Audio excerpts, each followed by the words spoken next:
Welcome back to New York City Gardener. I'm Nastasha. So today I want to get a bunch of things completed. So yesterday I got all of my tomatoes into the soil, the tomatoes that I want to keep. I'm growing 12 varieties of tomatoes this year. These are all my extras. So there's probably 50 or more tomato plants here. And I have these extra water bottles that I want to turn into temporary pots. So I want to get those for sure into those water bottles today, first thing. Second, I want to plant my seed potatoes. They are nice and cured. It's like a very hardened area here, so I think these are definitely ready to go. It's been probably 2 or 3 days now, and I want to get these also planted in the soil. So this is my asparagus that I started from seed this year. I already have an asparagus bag, so I want to put those in there too. Some extra basil that I just want to put somewhere in the garden. I think I know where I want to put it. And then I have 3 extra pepper plants, so we're gonna put those in those water bottles as well, so we can give some of those away. So let's get going. I think I'm gonna go ahead and start with potatoes. And part of that is because this is literally all of the soil that I have left, which is not a lot. The potatoes are gonna be going in this 20-gallon bag. You could tell I don't even have enough soil to fill up this bag. So the game plan is when you start potatoes, you just put a small layer down. You put the potatoes on top and you put another small layer. So I really can probably get away with just filling it up to like here for now. And then, like I said, in a week or two, I'm gonna be going to Home Depot and getting more soil. So I think I wanna do that. Then I have another container that we can use more soil to do the water bottles. Hopefully I'll have enough for that. Okay, I have my 5 potatoes here. I'll just put those in the shade for now. And let's start filling up this bag so I can at least get a little layer of soil.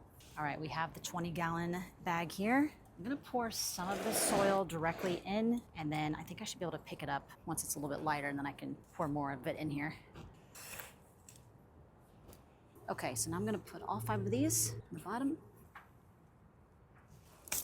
All right, we have all 5 here in the bag, and then I'm just gonna fill it up with more soil. Just a nice thin layer on top. Just like the tomatoes, slowly build up the soil level. Okay, so here's the plan. I have my 12th tomato in this container here, and you can see there's this beautiful ground cover plant. This is not edible, but it's just gorgeous, but I actually don't want it here. I want to just focus on the tomatoes. So I'm going to put this in different pots, and then I'm gonna hopefully give those away as well. Here's a bunch more that I already have. You can see that I put them in water bottles, put them in extra containers that I end up with, more water bottles. They do really well in New York City if you want some sort of ground cover that's just beautiful, very easy to take care of, makes it through the winter. I mean, they got snowed on, they got buried, and they are still here to tell the tale. Look how gorgeous. All right, the goal is to get all of these into these. So, where do I begin? Part of me thinks I should just grab it with my hands. What's nice is they don't have very deep roots, which is great for a ground cover. And then you can just literally take this piece right here, throw it on the ground, and it's gonna find its way. They're really resilient. All right, that's one. I mean, look at that. Look how gorgeous that is. I mean, wow. This would also be great in just like a beautiful planter. Okay, let's take a moment and just appreciate these beautiful clouds, this beautiful skyline, these trees, that bridge. It's absolutely gorgeous. Even though New York City is so tough sometimes, you know, just try to stay grateful. All right, let's get back to work. So this is the game plan. See all these water bottles here? So I have a lot more, but these will fit in this. So I want to make all of these into pots. Here's an example of 2 that I've already done. These have been growing in here for a while. This is a plant that I got from a friend. I think it's Costa Rican, correct me if I'm wrong, but it's some sort of oregano type herb, but it's gorgeous. So you can see that I have it in a nice water bottle, and this has been inside all winter long because it's a tropical herb. So anyway, I have it out here now. That's what I want to do for all these containers, except we're gonna put the last 3 peppers and the tomatoes. And side note, this is my olive tree. Got this last year at Trader Joe's, and it's doing great. So last year I just really focused on growing it into a beautiful tree, and I think it looks really good. We didn't get any olives last year, but we should get them this year. A lot of times when you get a fruit tree, you don't usually get fruit the first year. You usually need to kind of establish it. Maybe if you're buying bigger, more established plants, but I tend to buy less expensive plants. So for me, it takes about a year. So I think this year we're gonna get a lot of great olives. Very excited for that. Very simple process. I have a soldering iron. Just need to be very careful with these because they get hot. So I'm gonna use this to remove the top portion of the plastic. We're very grateful to live in New York City And man, the weather doesn't play around. September is the best month in New York City weather-wise. Almost every day is just perfection. It's hardly raining. The temperatures are perfect. I also love October in New York. It can be a little chilly, but you usually just need like a light coat or something. But September is the best time of year to be living here or to be visiting. Living here, I gotta be here all year, but that's the decision I've made for myself. So you can see I have the top of it cut off. I have 2 holes in the bottom, and that one's done. I just have to do like 30 more. Also, if you do decide to do this, I prefer to do this outside with a soldering iron. I have done it inside. Probably should be wearing a mask. I mean, you know, I don't know. Could it be potentially breathing in microplastics? I guess it's possible. I don't really stress about things like that too much just because I live in New York City. I mean, there's tons of pollution. I don't really, but I will say I would recommend if you're going to do something like this, a water bottle, reusing water bottles and removing parts of the water bottle with a soldering iron, I think it'd be best to do it outside.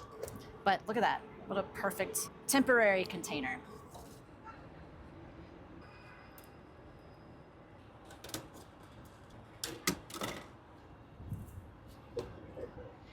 Mission accomplished. Look at these. We have about 29 in here. 2 of them are already being used, so we're left with about 27. Pretty sure I have more plants than that, but this will be at least a place to get started. Look at that. Look how beautiful that is. And here's the carnage, everything that we're gonna let go of because we don't need these tops.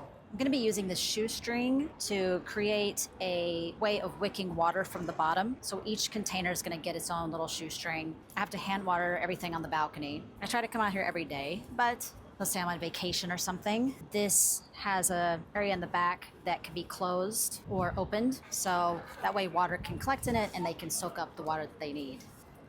So here we go with the self-watering. So it's going to look great there. So I guess there's 2 ways to go about it. You can go through the top like that and have it stick out the bottom, or you can go from the bottom, which is obviously easier. You don't have to put your whole hand in there, but then it doesn't have as much slack to kind of get water from other, you know, like say the water's like over here, well it can't like reach over there, whereas the other one can. So I'm kind of doing every other.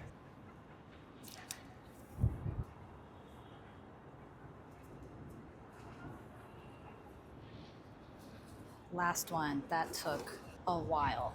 Glad I did it. All right, so here we are with the final. We have all the tops cut off. We have the wicking system at the bottom. So now it's time for the plants and the soil. Okay, here we go. We're gonna start with the peppers because there's only 3 of them. So I think we should go ahead and get those into the containers. I'm gonna put the peppers in the 3 smaller containers. That'll just be easier. They don't need as much soil anyway. This pepper is pretty tiny, has a very small root system, so we'll see if it makes it, but we're gonna at least try. 1, done. And this one is a Jimmy Nardello. This one looks pretty weak, but you know, we're gonna try. All right, 2 done.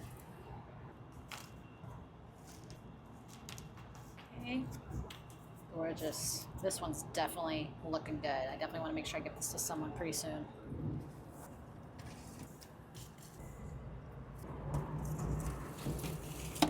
Okay, so here's the game plan. We definitely don't have enough soil for all these containers, but we're gonna do what we can, and I'm gonna label everything so I remember what is what. I think what I'm gonna do is just fill up maybe to here for each one. You know, I don't even know if I have that much to do, so I'm gonna try, but at least get them out of here. So I'm gonna start.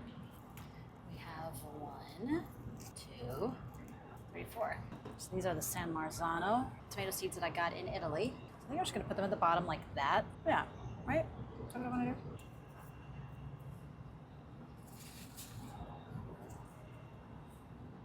If you saw my video yesterday, or if you've grown tomatoes, you might know that wherever you bury the stem on tomatoes, it'll produce roots once it's in the soil. So that's why I'm putting these very low, and then that way over time they can build up the roots. And hopefully I'll be able to give these away pretty soon to where someone can transplant them sooner rather than later. Okay. I gotta make sure I don't bury the whole thing. Okay, I think that's good. Okay, I'm putting more than I meant to. I noticed that when I'm gardening, I try to just be in the present moment. Obviously, you know, good luck doing that as a human. But a lot of times I'm thinking too, you know, just thinking about different things that have happened, or just, you know, kind of whatever the mind. I mean, obviously these thoughts don't mean anything, and the mind just kind of goes on its own. But I was just thinking, you know, we were with a group of friends last night and having dinner, and one of the guys in the friend group gets a call from his stepmother and finds out his dad is in a code blue, which I'm sure you know means things are not going well. So he had to leave, obviously, and he had to go like an hour to New Jersey in an Uber to go figure out what's going on with his dad. And then his dad died last night. My father passed away in 2021, so it's a little sad thing about it, even though it's 5 years later, but it's amazing how precious life is and how it can just be over very quickly. The reason I'm saying that is just because I feel like gardening is a good way to kind of process those emotions, let those emotions and those thoughts kind of work through themselves. I just think gardening is almost like a therapy for me. I feel like it does put me in the present moment, even though sometimes I will be thinking, but I feel like it takes me out of the constant rat race. Makes you kind of appreciate life because you're literally dealing with life. I guess, yeah, moral of the story is tell your family you love them. Grateful the time I did have with my dad. There's no way I'm getting all these tomato plants planted. No way, no how. Okay, there's two. I want to get those labeled so I don't get them mixed up. So I also want to take a moment to talk about my favorite label maker. This is not a sponsored product or anything. That sounded like it was a sponsored product, but no, I really just genuinely love this label maker. These are waterproof, they're UV resistant, so that's really important for me because these labels are going to be outside all day, every day until October. But I love this label maker so much.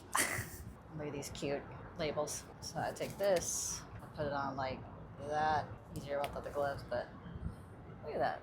Perfect. All right, we made some really, really, really good headway today. Some of them are kind of far down in there, but every container is filled with a tomato or a pepper. So I think they look really good. We can fill them up as we get more soil and as they grow. But I'm really happy with my progress today. I did not get all of them planted, but you do what you can. I'm just grateful for this beautiful sunset. I think that's enough for today. If you have any questions, just feel free to comment below, and I'm happy to answer any questions that you have. Wow, it's incredibly beautiful. I'm very grateful to be here, grateful to live here, grateful to have this garden, this view, and see you guys on the next one.